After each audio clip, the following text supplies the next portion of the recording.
కాబట్టి ఈ రాష్ట్ర ముఖ్యమంత్రి రేవంత్ రెడ్డి గారికి మనం ఇప్పటికీ అండగా ఉండాలని చెప్పేసి మీ అందరితో కోరుకుంటూ, మరి నిన్న జరిగిన మీటింగ్ చూసిన మీరు 10 సంవత్సరాలు పాలించిన పెద్దలు ఏమేమి మాట్లాడిందో ఏమేమి సంగతో తెలుసు. అప్పులు చేసి మన మీదకెళ్ళి దబాయించే పని చేస్తున్నాడు. అప్పులు చేసి ఆ అప్పులను తీర్చే విధంగా లేకున్న రాష్ట్రాన్ని ముందుకు తీసుకుపోతున్న ముఖ్యమంత్రి మీద దబాయించే కార్యక్రమాలు చేస్తున్న సందర్భం మీ అందరికీ తెలిసింది. ఇక నమ్మే పరిస్థితి లేదు. ఇక నమ్మవలసిన అవసరం లేదు. వాళ్ళు చెప్పే మాటలకు మోసపోవాల్సిన అవసరం లేదు. తప్పకుండా ఎలక్షన్స్ కంటే ముందు ఇచ్చిన మాటలు ఏవైతున్నాయో ఈ రాష్ట్ర ముఖ్యమంత్రితో పాటు ఈ నియోజకవర్గ ఎమ్మెల్యేగా నేను కూడా ఆ మాటలకు కట్టుబడి ఉంటా.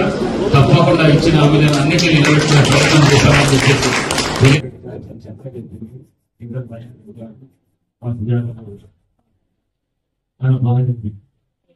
ధరణి అనేది తెలుసు.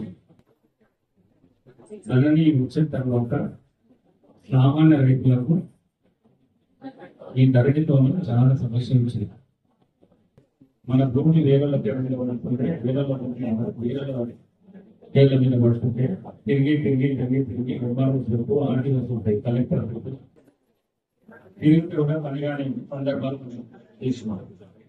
ఈ ధరణిని తీసేయాలని చెప్పేసి కాంగ్రెస్ అధికారంలో జరిగింది. వికారాబాద్ హెడ్ క్వార్టర్ చాలా సార్లు మహేందర్ రెడ్డి గారు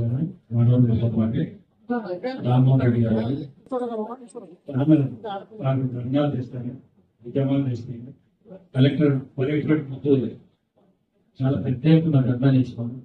ఈ ధరణిని తీసేయాలి.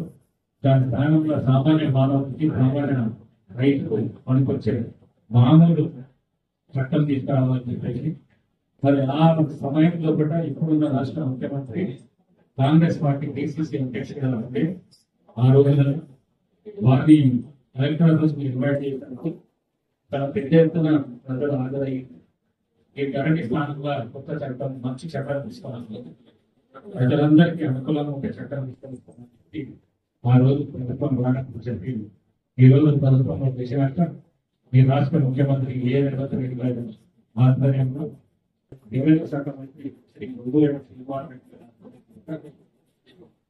ఐఏఎస్ ఆఫీసర్ మనం భూభారత చట్టాన్ని తీసుకోవడం